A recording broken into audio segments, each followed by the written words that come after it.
Então, boa noite a todos.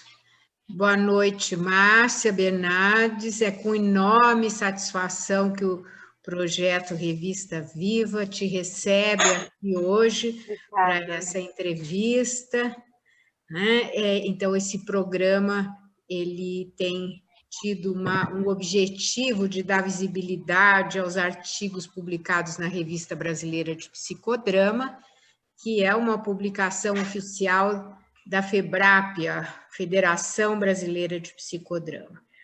Hoje nós temos também a satisfação de ter aqui a Leila Kim, que foi quem iniciou comigo esse projeto da Revista Viva.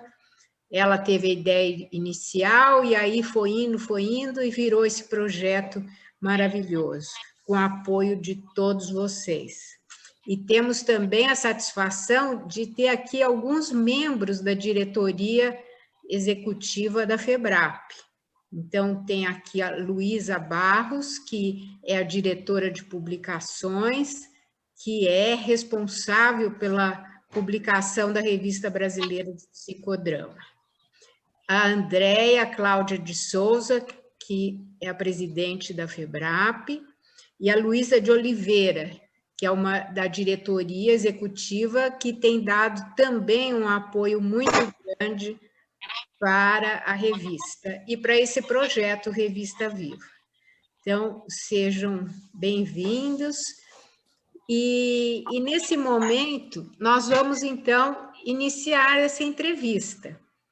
A ideia da entrevista no projeto Revista Viva é conhecer melhor um dos artigos mais acessados da Revista Brasileira de Psicodrama. Então, a gente tem no site da revista uma marcação de quais os acessos que aconteceram, quem leu, quem foi, quem buscou.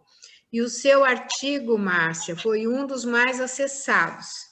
Então, nós temos sempre a certeza de que os artigos mais acessados têm um interesse, né? Despertam o interesse por vários critérios. Nós estamos buscando os critérios de o que faz um artigo Perdi a conexão aqui. Mais ou menos acessado. E a sensação que a gente tem é que o tema, não é? O que o artigo aborda parece ser um dos fatores mais envolvidos a número de acessos maior. Então, para a gente começar aqui no aquecimento da entrevista, e todo mundo poder ir ouvindo e até se mobilizando no que já desenvolveram nessa área, eu vou pedir, Márcia, que você faça uma apresentação breve do artigo, para que todo mundo conheça um pouco do que você desenvolveu nesse longo e detalhado estudo. Então, fique à vontade para fazer essa apresentação. Obrigada, Heloísa. Primeiro, assim, eu também quero manifestar a minha surpresa até e a minha gratidão de poder estar aqui, até porque eu tenho uma paixão muito grande pela revista, você sabe disso. E à medida do possível, eu não era uma escritora antes e agora comecei e estou achando muito legal poder contribuir com a revista. Bem, esse artigo, ele não é exclusivo de minha autoria, né? Na verdade, ele nasceu na época que eu estava fazendo o meu doutorado e é um assunto conectado com o trabalho que eu estava estudando, né? No doutorado, que era o estresse. Então, como parte do estudo, nós fizemos entre 3 colegas e mais o professor, né, como orientador do artigo, um estudo sobre justamente estudando o transtorno do estresse pós-traumático, a resiliência e que esse era um tema que estava muito vivo, e na perspectiva do psicodrama, que aí era o meu interesse pessoal, né, de fazer essa leitura. Então, o artigo versa exatamente como uma leitura psicodramática dos conceitos de transtorno de estresse pós-traumático e de resiliência, né? E até que ponto? Como você disse, esse é um tema realmente que tem sido muito estudado, muito abordado em várias pesquisas, porque ele tem despertado interesse, né, uma grande incidência na população como um todo, né? Definindo muito sucintamente resiliência, primeiro que nos artigos a gente não encontra um conceito, um consenso no conceito de resiliência, mas em linhas gerais podemos dizer que é a capacidade de um corpo, uma matéria, uma pessoa retornar à sua forma original depois que ela foi submetida a determinadas mudanças ou alguma pressão, né? Já o conceito de transtorno de estresse pós-traumático, ele está associado com uma resposta, com referência a uma reação muito aguda a um evento que foi traumático, né? É um transtorno de ansiedade que ocorre após a exposição a um evento de grande impacto. Então, ele necessita envolver resposta de pavor, de medo, revivência do evento, evitação de tocar naquele assunto ou reviver aquilo, excitabilidade fisiológica, etc. Né? Uma série. E esses sintomas eles têm que ser basicamente superior a 30 dias para você poder entender como um transtorno do estresse pós-traumático. Pois justamente reunindo esses dois conceitos e tentando identificar os conceitos de resiliência, de TEPT, transtorno de estresse pós-traumático, a sigla é TEPT, eu vou me referir assim para facilitar. Então, identificar os conceitos de resiliência e de TEPT e apresentar uma compreensão, uma possível compreensão de psicodrama acerca desse tema é o que se constituiu o objeto, né, o objetivo desse trabalho, dessa pesquisa. Qual foi o método que nós utilizamos? Para isso, nós fizemos uma revisão sistemática, utilizando 6 bases de dados, a Medline, o IBEX, a Lilacs, etc., vários, 6 bases de dados nos idiomas inglês, português e espanhol, utilizando uma janela nos últimos 10 anos, utilizando como descritores a palavra TEPT, resiliência e psicodrama, ou TEPT e resiliência só. Usando TEPT e resiliência, nós encontramos 1.154 artigos. Estes artigos foram todos baixados e foram todos colocados num banco de Excel, da qual a gente pôde eliminar os que tinham de duplicidades dele. Então, tirou aí uns 300 e tantos, ficamos com uma faixa de em torno de quase 900 artigos, 873 mais precisamente. Esses artigos, todos eles foram lidos, os resumos desse artigo, para a partir daí a gente poder eliminar o que não dizia respeito ao objeto do nosso estudo. Isso resultou em 66 artigos cujo o resumo indicava que o conteúdo deles dizia respeito ao nosso objeto. E no final, nós concluímos que 19 artigos é o que realmente falavam sobre os conceitos como nós queríamos, né? Que então fez a eliminação dos demais. E esses artigos, eles foram... Aí o que se concluiu no fim das contas, né? Que para diagnosticar o TEPT, a maioria dos autores utilizam o critério do DSM e critério da APA e do CID-10, né? Basicamente do DSM, tanto o 4 quanto o 5. E a maioria deles usam também como sintomas toda a sintomatologia descrita no DSM e no CID, que é aquele humor negativo, incapacidade de persistir, mantendo os sentimentos de infelicidade, de amor, etc., né?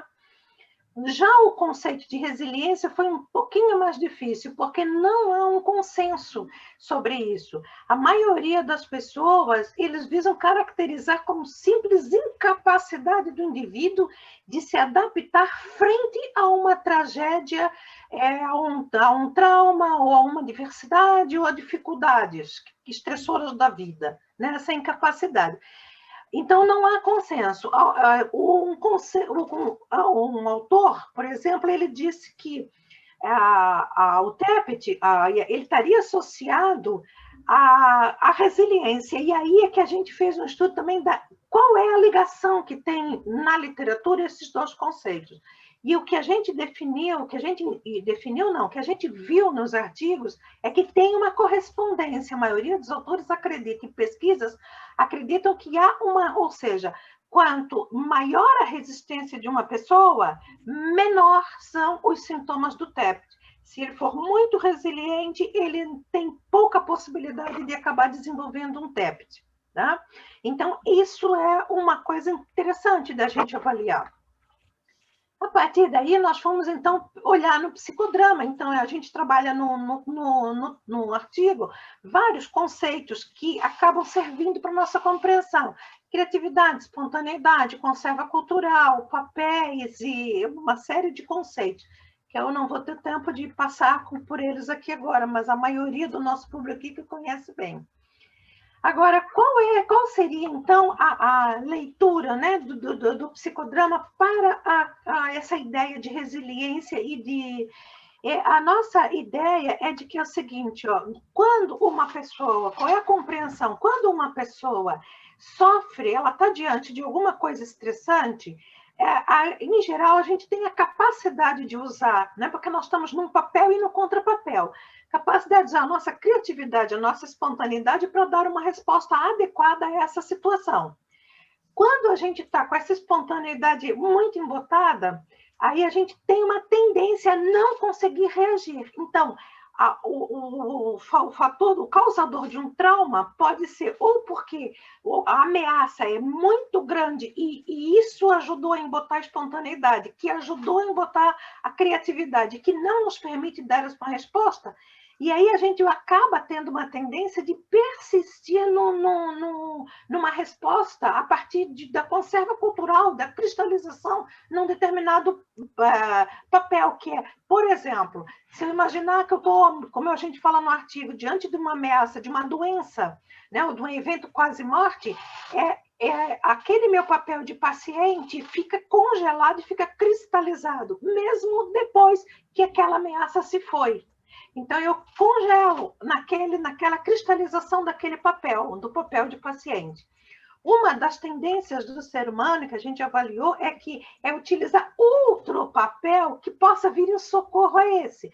Por exemplo, se eu estou com o meu papel de paciente ameaçado, a minha tendência pode ser usar o papel de aluno. Aí eu vou, por exemplo, para o Google, vou estudar um monte sobre a doença, sendo aluno, para eu poder ver se minimizo a ameaça. Ou então, o meu papel de filho. Aí eu vou lá, peço colo para a mamãe, porque parece que me dá mais proteção, e aí ela pode, junto comigo, minimizar a ameaça, e aí, minimizando a ameaça, eu posso resgatar a minha criatividade e espontaneidade para dar uma resposta mais adequada, né? Então, isso é, na verdade, a nossa ideia acerca desse congelamento.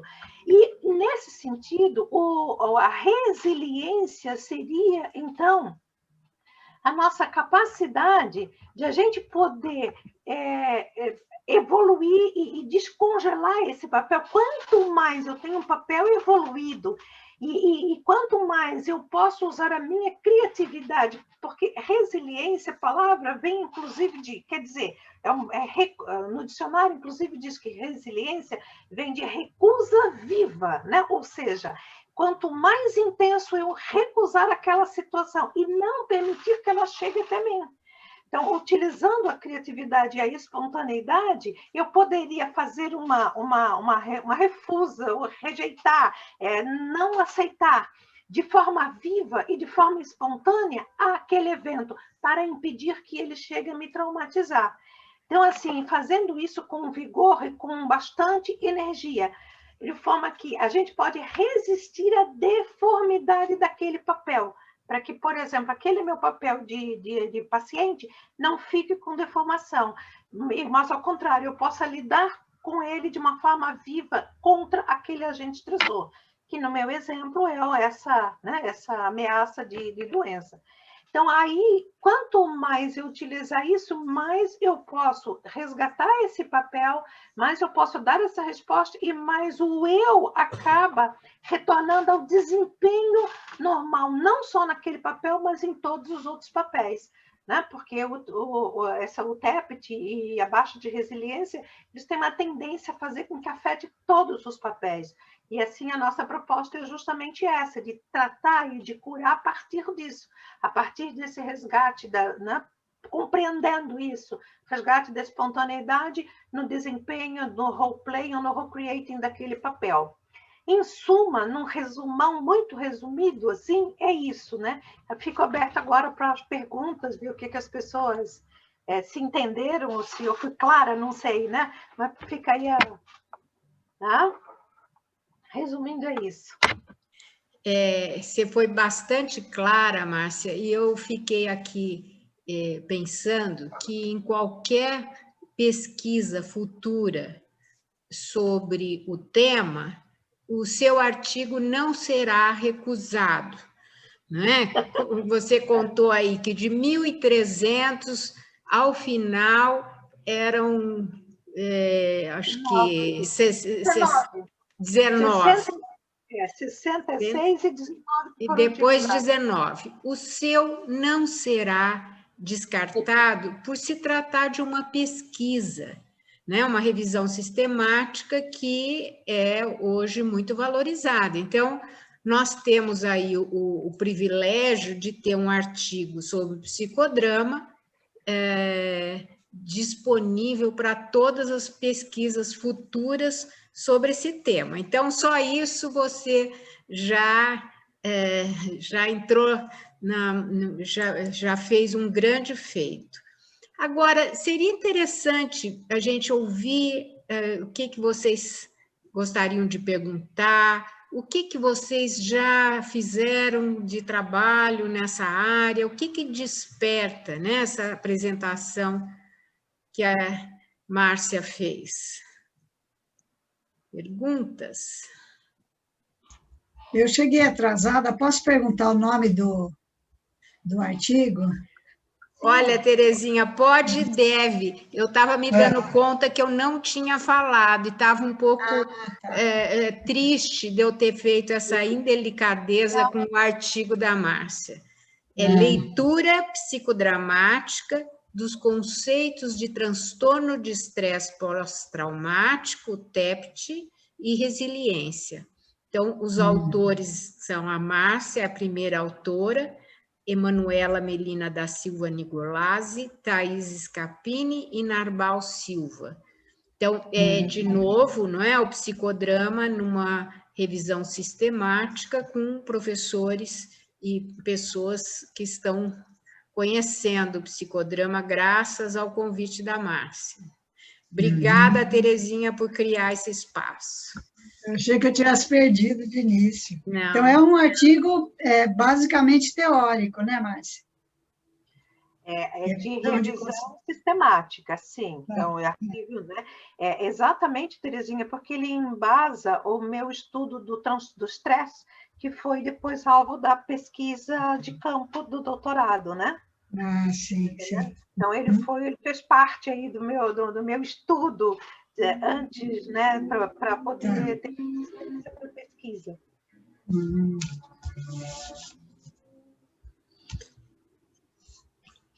Mais perguntas?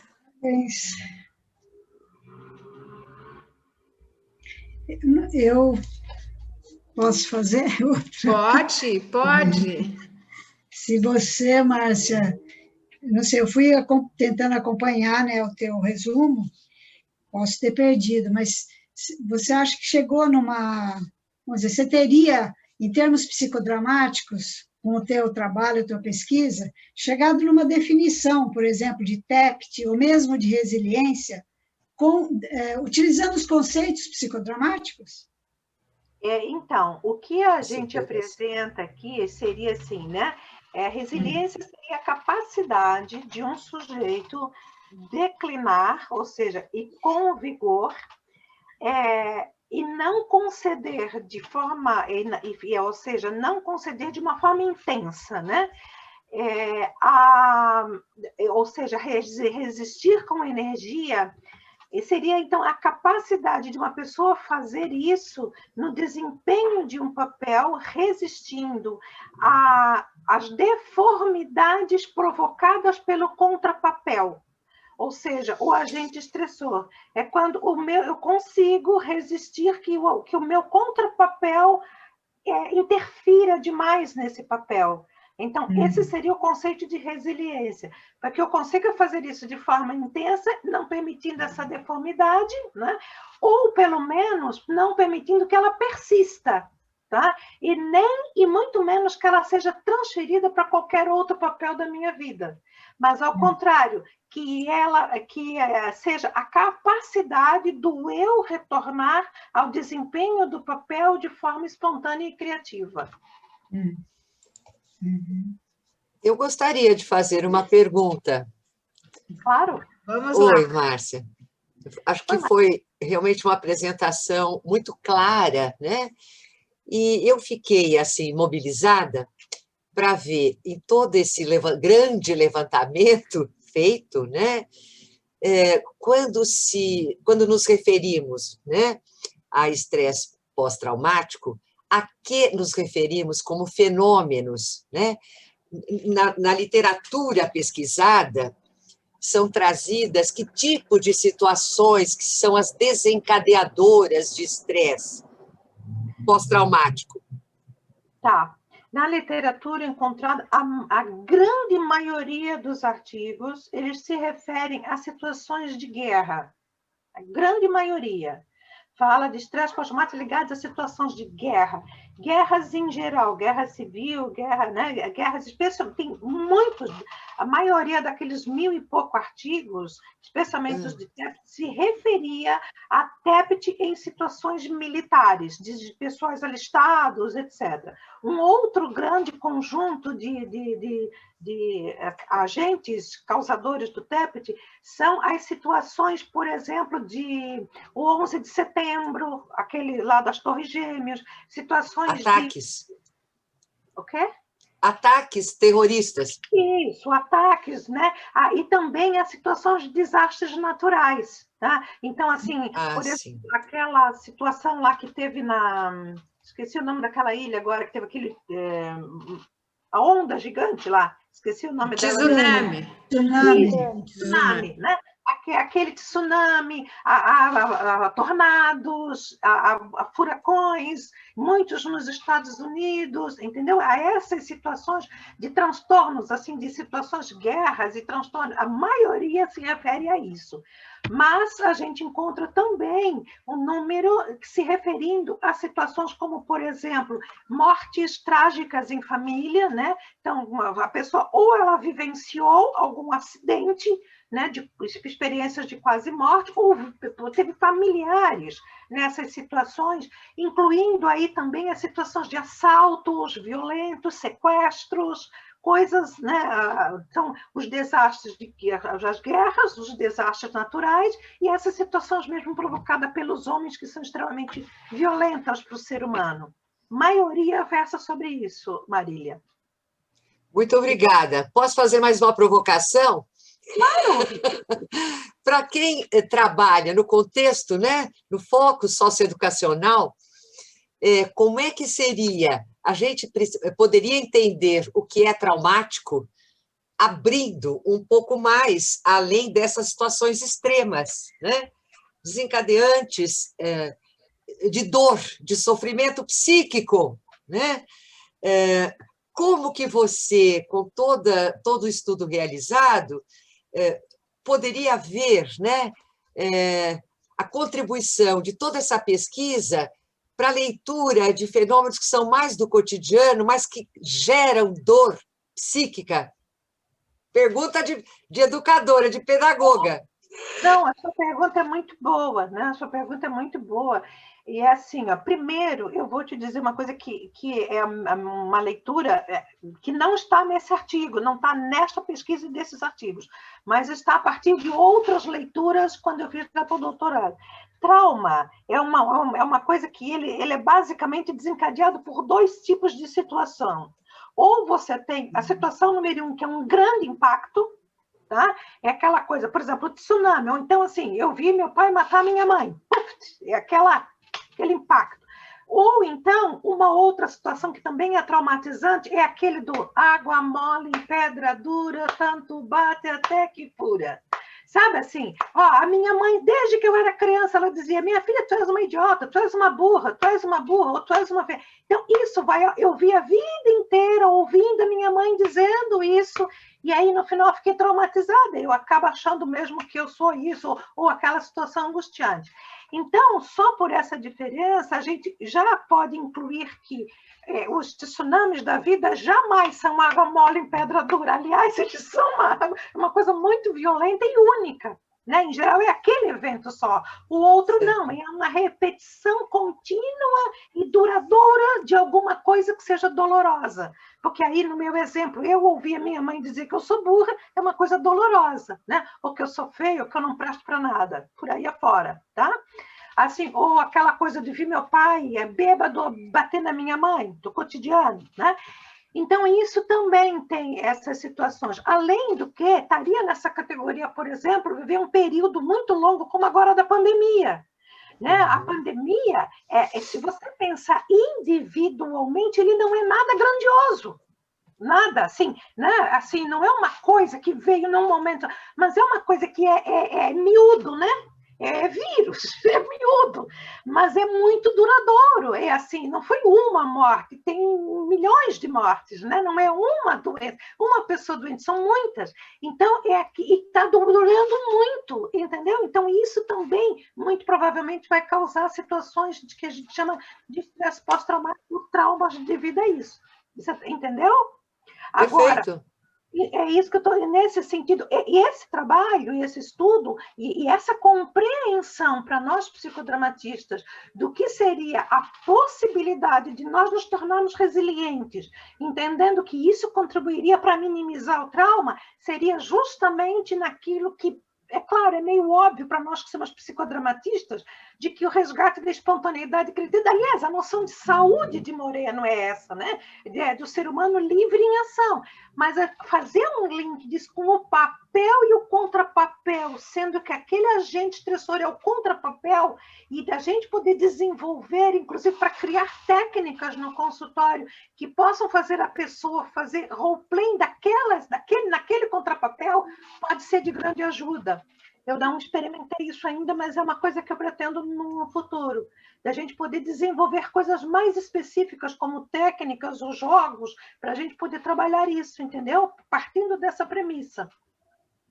Perfeito. Eu acho que resgatar, né, aquilo que a gente tem dentro do psicodrama, como a leitura, a visão de ser humano, nossas metodologias e nossas técnicas, né?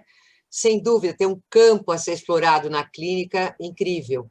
Mas, e para nós da educação, os traumas desencadeados por bullying, tá?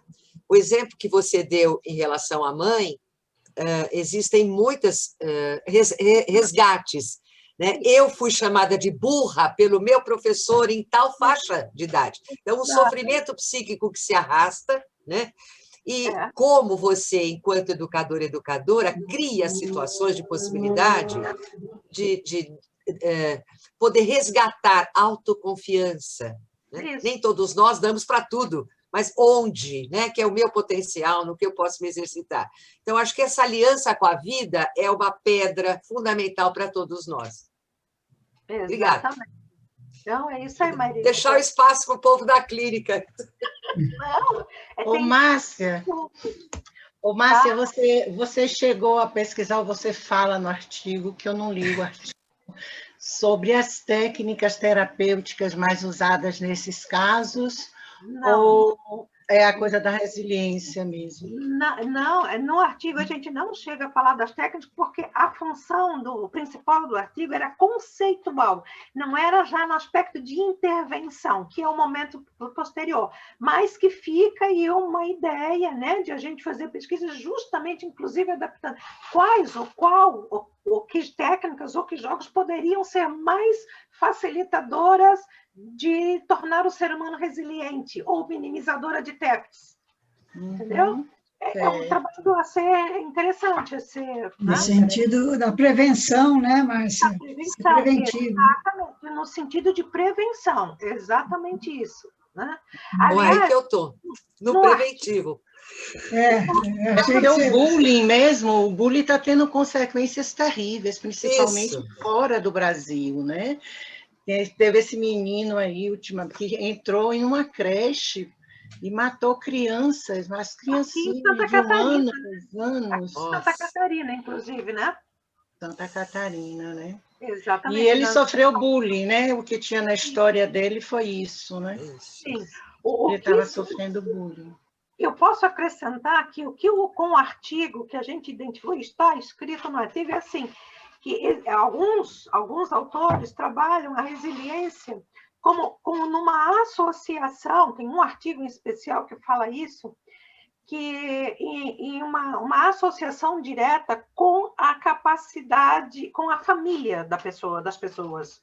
Então, que pais, né? Aí ele classifica, tem 3 tipos de pais: os pais mais autoritários, né? Os pais com autoridade, que é bem diferente, pai autoritário, pai com autoridade, e pai permissivo, pais, né? Não é o pai, é pais permissivos. Então, o artigo que a gente pesquisou deles fala que os pais com autoridade contribuem para a formação de pessoas resilientes. E, ao contrário, pais autoritários e pais permissivos contribuem para pessoas com baixa resiliência.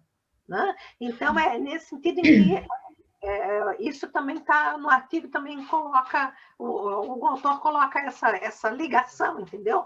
E aí eu posso fazer um link, Marília, e assim, não está no autor, mas aí eu me otorgo a ideia de que, na minha percepção, né, eu me dou o direito de dizer que, na minha percepção, essa mesma mentalidade serve para professores. Então, assim, professores com autoridade e professores autoritários e professores do tipo, né, permitivo.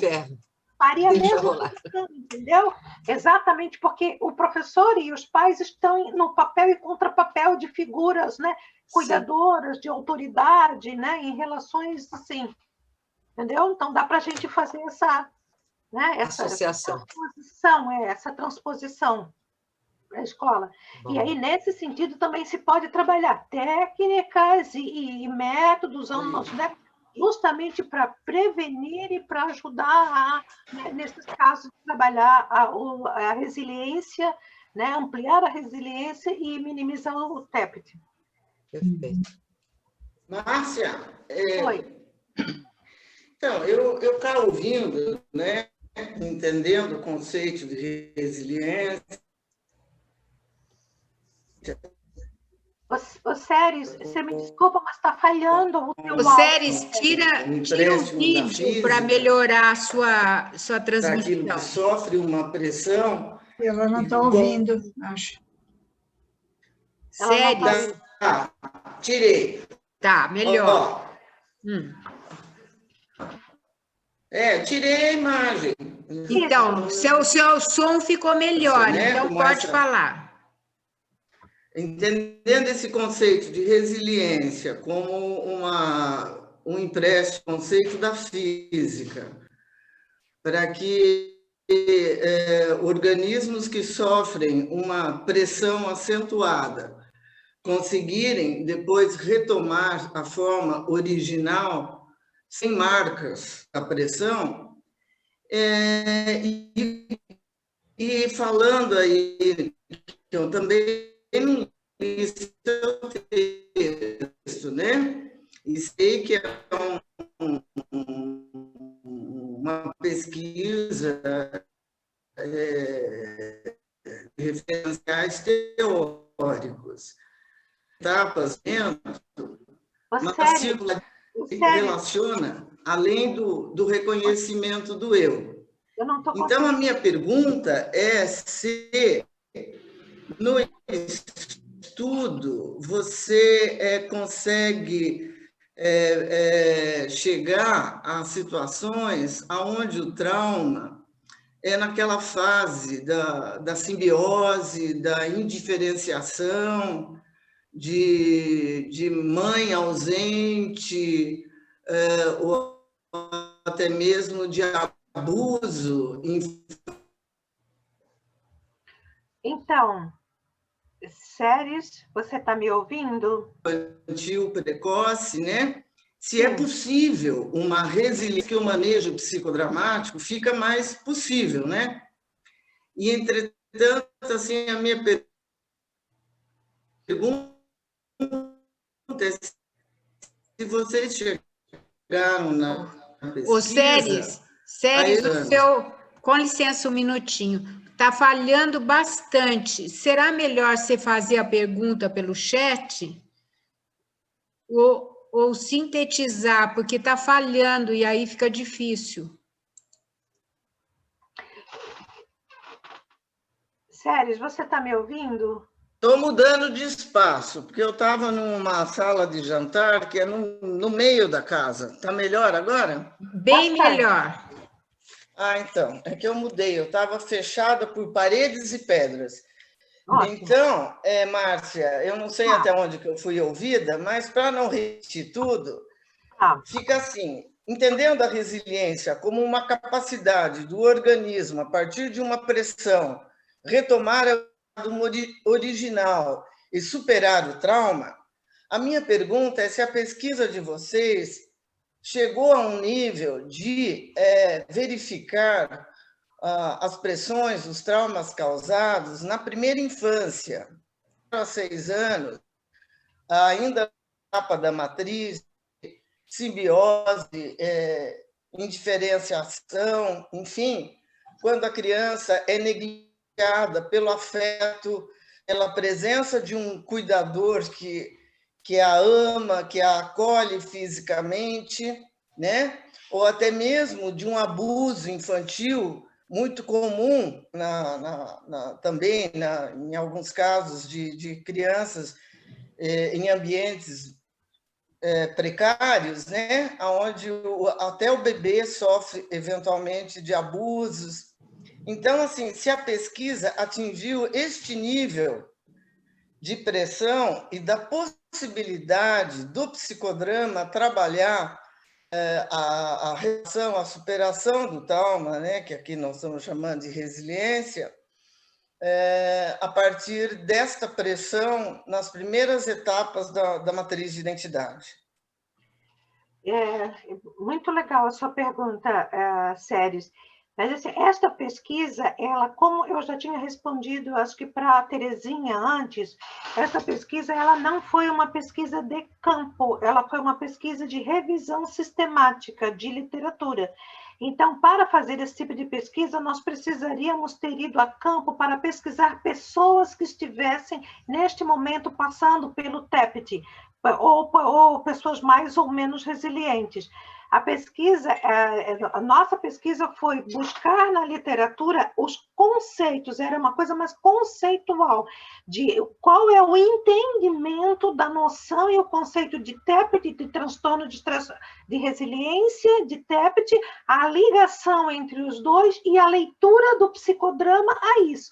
Então, foi um recorte possível para este artigo, para esta pesquisa. Certo? Com certeza, a gente poderia ter utilizado um outro objetivo de pesquisa, que aí, usando um pouco lá o que a Leonida perguntou, se era assim, em relação a técnicas e tudo, ou se não era o objetivo do artigo, e, portanto, não foi, a pesquisa não deu conta disso, não era a proposta. Entendeu? De ver assim, porque você está falando da ligação disso na matriz de identidade, né? Nas fases da matriz de identidade.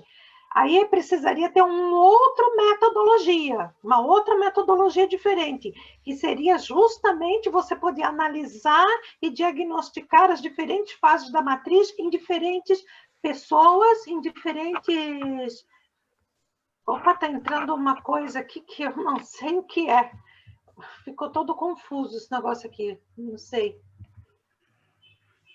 Eu acho que a Leila que está compartilhando. Acho que a Leila está compartilhando o negócio de geometria, de trauma. Você vai falar disso, Leila? Leila, você está sem microfone.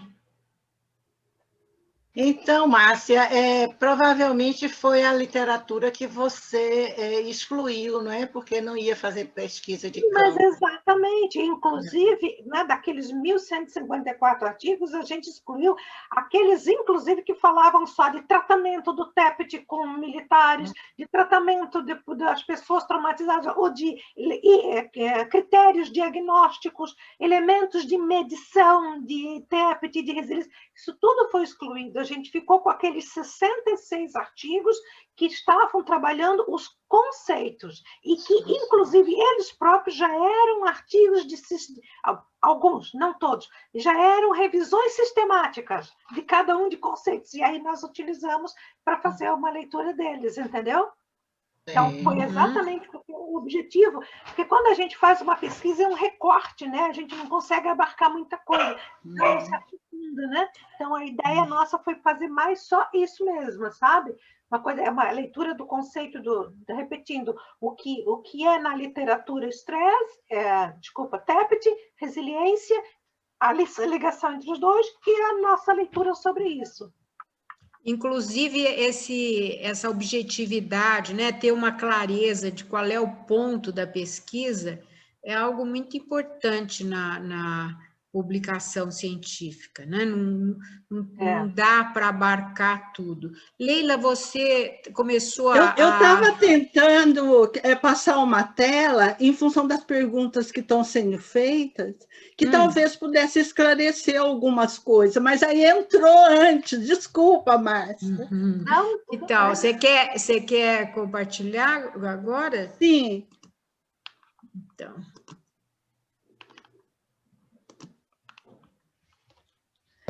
Então, eu tenho trabalhado com a questão do estresse e dessa linha de trabalhar com os traumas, de uma forma geral, inclusive no socioeducacional, Marília, onde eu chamo de geometria da meta, que é assim, por exemplo, aqui tem um outro caso, mas eu vou pegar o caso de uma garota de 15 anos que está com um problema na escola porque teve bullying. Então, ela foi rejeitada durante 4 anos numa determinada escola, e ela não conseguia se integrar em grupo nenhum. Na sociometria, ela era sempre uma das 3 rejeitadas. E aí, então, ela vamos chamar isso de estímulo, que provocou o trauma, entre aspas. Aí, o efeito elástico disso é que ela começava a ficar doente, ela não conseguia a escola, ir ao médico e não dava nada, né? E a mãe, muito exigente, e, ao mesmo tempo, o efeito, como a Márcia falou, se repetia todos os dias. E agora, aí a mãe mudou, né? Ela mudou agora no ensino médio para outra escola. E mesmo não tendo o problema de rejeição, ela ficou se sentindo fechada e rejeitada. E ela está ficando menos doente, mas está agora apresentando sintoma de insônia, todas as vezes que tem prova. E aí a ansiedade começou a ficar tão grande diante da crítica dos pais, né? Porque ela tem bolsa na escola, começou a ficar... Aí ela começou a ter um nível de ansiedade com sintomas de pânico, de síndrome de pânico, onde, além de ter insônia, não conseguia estudar para as provas, que é uma aluna excelente que começou a ir mal na escola, não é?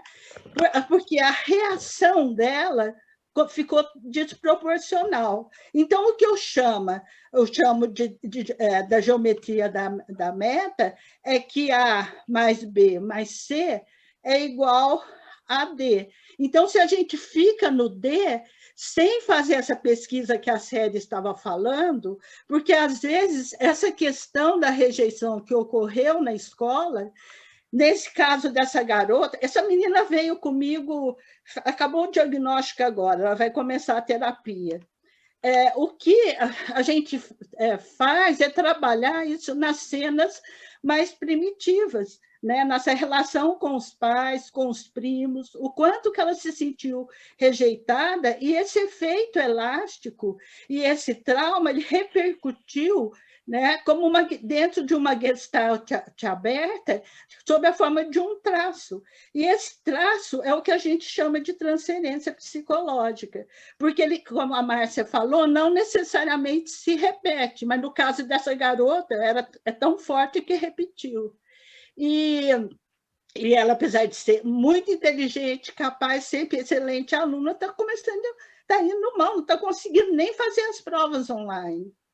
E a forma como eu trabalho com esses casos, aqui no consultório, Marília, é fazendo psicodrama interno. Eu não coloco em grupo uma pessoa como essa, eu trabalho com psicodrama interno, vou trabalhando nas cenas ou fazendo inversão de papéis, e lidando com isso aqui, a reação proporcional é só um efeito. Eu trabalho, eu vou buscando aqui na história da paciente até chegar no estímulo. E vou trabalhando com psicodrama interno, e funciona muito, é muito bom. Não sei se ajudou. Acho que... Obrigada, Leila, pela contribuição. Alguém tem mais contribuições de como trabalha? Porque, Márcia, você está inspirando, né, a busca de um encaminhamento, talvez novos artigos que vão além, que é o principal objetivo de um artigo é estimular uma continuação, né? Alguém tem outras experiências? Luísa? Eu quero falar, viu, gente, Márcia, e para todos, né, especialmente, valorizar pesquisas dessa natureza, né? Acho que nós estamos vivendo num momento tão especial de revalorização da ciência, que a pesquisa sistemática de estado de conhecimento, das temáticas que a gente se debruça sobre elas, traz uma profundidade, uma amplitude, né, para uma área de estudo. Então, eu acho que tem um valor muito grande, e entre nós psicodramatistas, nós temos mesmo uma prática de escrever muito mais sobre a experiência, né? Somos mais, assim, descritores da experiência, claro, com fundamentos numa ciência que é a socionomia, mas geralmente nossos trabalhos científicos reproduzem muito a nossa prática, né? E eu acredito que a gente está aqui num momento especial de a gente valorizar o estudo teórico, né? O estudo da produção científica sobre as temáticas que a gente aborda. Então, era essa a minha fala, tá? Para vocês, valorizando esse momento.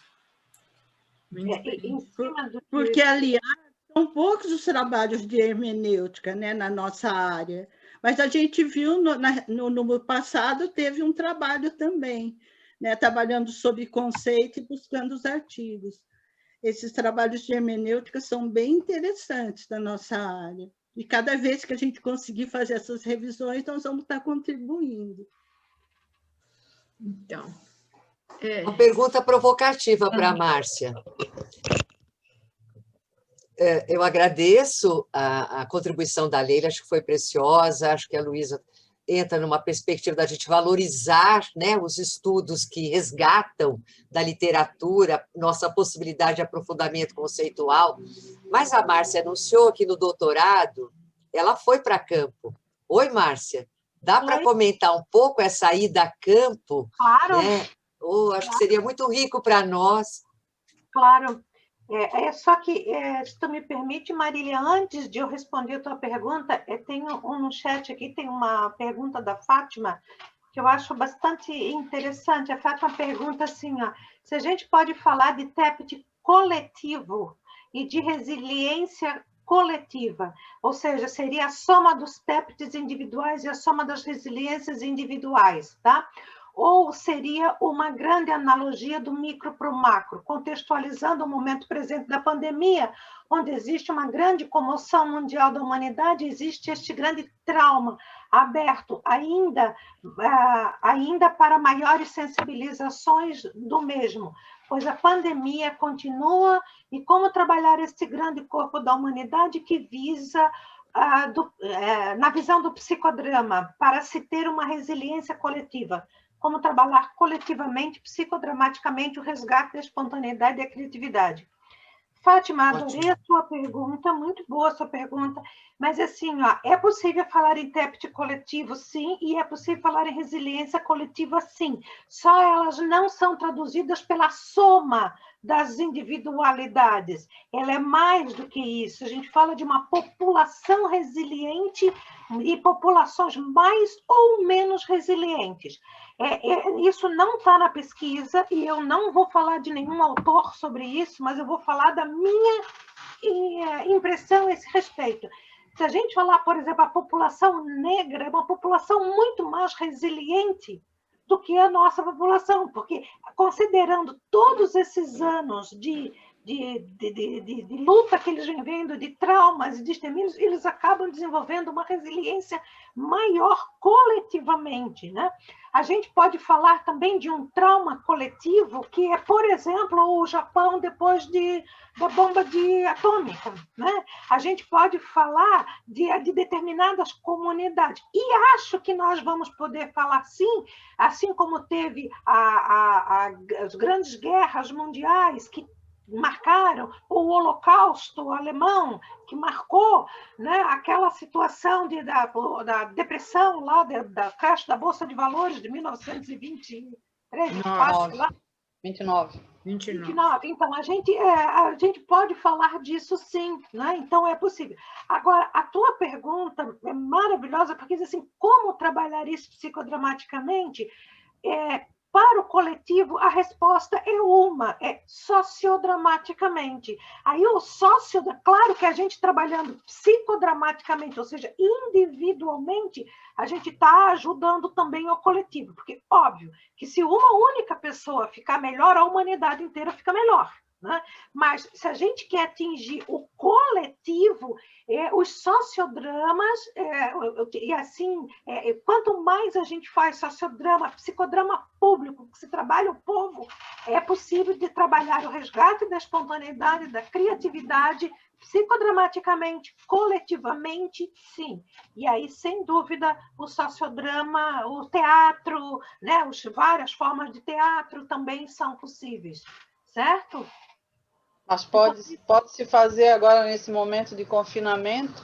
Seriam lives? Sim, já existe vários, tá? A Andréia e a Cláudia aí, que está aqui presente. Até me emocionou, Márcia. Até me emocionou, tá vendo?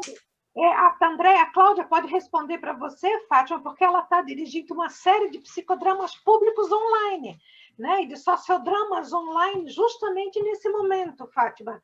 Né? Então, está aí uma pessoa que está dirigindo e pode falar. Quer falar um pouquinho disso, Andréia, para ajudar a resposta? Eu achei tão bacana a pergunta dela e a resposta. É verdade. Diga lá, Andréia. Você vai falar prática.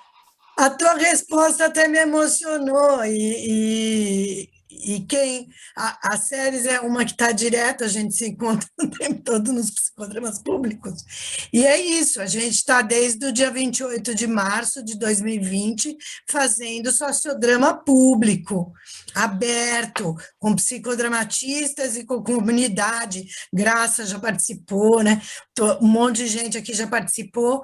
E a gente vê a comunidade, pessoas dizendo que alguns dos usuários do projeto dizem que não sabe como seria se não tivesse psicodrama público durante essa pandemia. Assim, eu não sei o que seria de mim se não tivesse. Leila, gente, eu comecei a falar nome, mas está todo mundo envolvido com o projeto aqui, tem um monte de gente. Então, assim, é emocionante, Fátima. Ver... Tá em São Paulo? É em São Paulo? É online. Não, eu sei, mas ela mora em São Paulo. Eu sou de São Bernardo, o meu é da FEBRAP, é o Psicodrama Público de Diadema, é à tarde, e estou no grupo do Psicodrama Público de São Paulo, que é de manhã. A diferença é o horário. Não tem como divulgar isso? Eu, por exemplo, posso passar adiante Visita o site da FEBRAP, o site da... Ô, Fátima, eu vou te passar meu celular e eu te passo como você entra nos grupos de Zap que divulgam todos, tá? Tá, o público não precisa necessariamente ser da muito área, pelo né? contrário, muito pelo contrário, a gente quer mais gente fora do... Não só o psicodramatista. Inclusive, o trabalho do Sérgio Serrano hoje foi muito profundo e maravilhoso. Eu não estava lá. Foi maravilhoso. E profundo. Um pouquinho preocupada com o tempo. Nós estamos pouco tempo para acabar. Tem ainda uma fala do chat e tem a resposta da Marília que eu não queria deixar sem responder. Então, Márcia, responde a Marília que é na sequência. E no chat tem uma explicação da Nívia Amara. Não, mas tem a pergunta abaixo da Graça, que eu acho que tem a ver com esse tema, tá? Mas eu queria essa pergunta acho que foi para você, porque eu não estou vendo aqui. Então, exatamente. Então, é assim, ó, ela pergunta se é possível que a cultura... Né? Se é possível que a conserva cultural seja um recurso para a contribuição do desenvolvimento da resiliência. Não, ao contrário, a conserva cultural é um recurso para o desenvolvimento do TEPT e dos traumas. Quanto mais a conserva cultural, pior é, porque mais você vai enrijecer papéis. Ao contrário, o que é facilitador é exatamente trabalhar as conservas e resgatar a criatividade e a espontaneidade, para você poder dar respostas novas àqueles papéis que foram atingidos pela ameaça, vamos dizer assim, tá? Então, porque eu fiz a pergunta, boa noite, eu sou aluna do IRP, eu sou aluna do nível 1 de psicodrama. Eu fiz a pergunta no sentido de que algumas pessoas, a conserva cultural, a gente olha para ela só de forma cristalizada, ou a gente pode olhar para ela como um recurso para ser um trampolim para, a partir disso, criar algo novo? Sim, como trampolim para criar algo novo, sim, óbvio. Toda conserva, né? A conserva não é uma coisa cristalizada, ela é produto da criatividade, né? Todo produto da criatividade virou conserva cultural, né? Então, sim, nesse sentido, e as conservas, elas são utilizadas sempre como trampolim para, a partir dali, criar e inovar coisas novas, tá? Mas aí, nesse sentido, quando você pergunta se a conserva, e aí eu estou entendendo a conserva como produto acabado, se a manutenção disso pode ser usada, sim, se você utilizar como etapa para fazer algo novo, mas o que vai melhorar é o algo novo. É essa resposta, essa criatividade, essa espontaneidade de você dar essa resposta. A conserva é só um impulso. Exatamente. Enquanto isso, né? Até porque a gente não tem como escapar dele, né? Diga-se de passagem, né? A gente não tem como, né, partir para algo sem ter um algo antes, né? Aí, por exemplo, esse artigo, né? Ele, digamos, mas ele partiu de coisas de conserva cultural, e ele próprio já virou conserva agora, né? Então, é assim. Márcia, nós estamos nos últimos minutos, então você tem uma última fala, aproveita essa resposta para Marília. Pois mas eu estou tentando relembrar como é que foi a pergunta mesmo da Marília, porque agora, quando a Fátima falou ali, Marília, você pode repetir a pergunta? Marília. Eu posso sim. De qualquer forma, eu acho que esta consideração feita sobre a questão trauma-resiliência e a perspectiva do trabalho com populações foi muito importante. Acho que foi uma realimentação para todos nós. Amei, achei super significativo. A minha pergunta anterior era, você disse que foi a campo no seu doutorado. Você já escreveu o artigo? Você pode comentar um pouquinho? Então, eu posso comentar muito ou pouco, mas eu posso te dizer só que, assim, porque eu gosto muito de respeitar o tempo, inclusive, das pessoas que estão aqui, da nossa... Mas, assim, a minha pesquisa foi maravilhosa, Marília, porque ela provou, e aí a palavra é provou, cientificamente, estatisticamente, através de uma pesquisa de um quase experimento. Para quem entende de ciência sabe o que é um quase experimento. A eficácia do psicodrama no tratamento do estresse, com redução de índices de estresse fortíssimo. Entendeu? Então, eu vou escrever sobre isso, evidentemente. Eu estou agora ainda naqueles finalmente de tese, de terminar isso, mas tem uma comprovação científica através de um quase experimento, como o psicodrama. Eu provei ali como o psicodrama é eficaz no tratamento do estresse. Maravilha! Então, foi quali quanti. Dentro do desenho experimental, quali quanti. Sim, foi uma pesquisa, na verdade, ela foi uma quanti-quali, né, para ser mais precisa. Quanti-quali. Uma pesquisa quanti-quali, tá? Então, a revista está esperando. O livro. Não, antes do livro, uma publicação na revista. Um artigo. Tá bom? Então, você quer falar mais algumas últimas palavras, Márcia? As minhas palavras é assim, um grande coração para todos, obrigada pela oportunidade de estar compartilhando aqui o meu trabalho, obrigada pelas perguntas, que com elas a gente pôde co-construir este evento, né? E que fica aí cada vez mais a confirmação do brilhantismo do nosso amado psicodrama. É isso. Então, muito obrigada, Márcia, pela